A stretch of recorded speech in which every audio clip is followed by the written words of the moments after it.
Haiwan comel ini ada bisa maut, rahsia slow loris. Bayangkan, seekor haiwan kecil, bermata bulat dan wajah comel seperti patung mainan.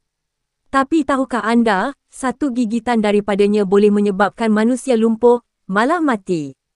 Inilah kisah slow loris, haiwan paling comel, tetapi juga antara yang paling beracun di dunia. Nampak manja, tapi dialah pembunuh senyap dari hutan tropika Asia Tenggara.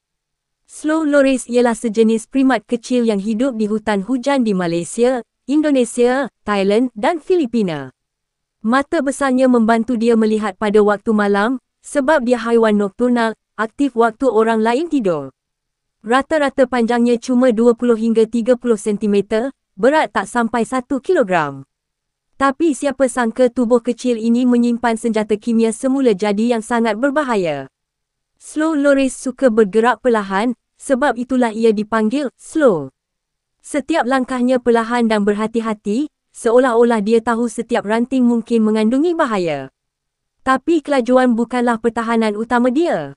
Sebaliknya, dia ada satu kelebihan luar biasa yang tak dimiliki mana-mana primat lain.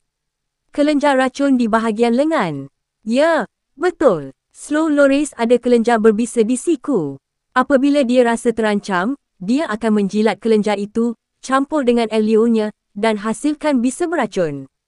Gigitan dia boleh menyebabkan reaksi alahan teruk, sakit melampau, bengkak, dan dalam kes tertentu, hentikan jantung manusia. Para saintis menemui bahawa toksinnya hampir serupa dengan racun dari kucing liar, VLD-1, bahan yang boleh cetuskan alahan maut.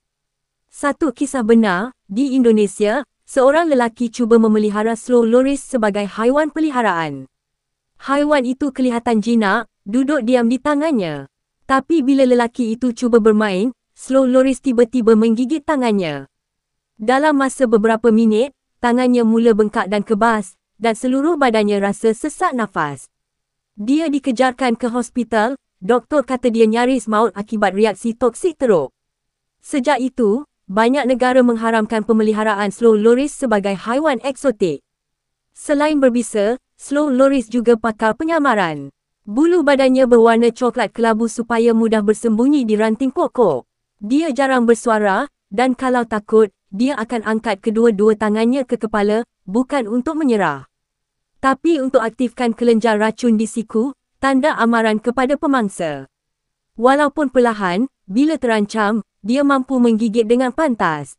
Jadi lain kali kalau anda nampak slow loris yang comel di video TikTok atau YouTube. Ingat, di sebalik wajah bulat dan mata besar itu tersembunyi senjata maut semula jadi. Dia bukan haiwan peliharaan, dia simbol betapa menakjubkannya alam semula jadi. Comel tak semestinya lemah, kadang-kadang, yang paling perlahan. Ialah pembunuh paling senyap di dunia.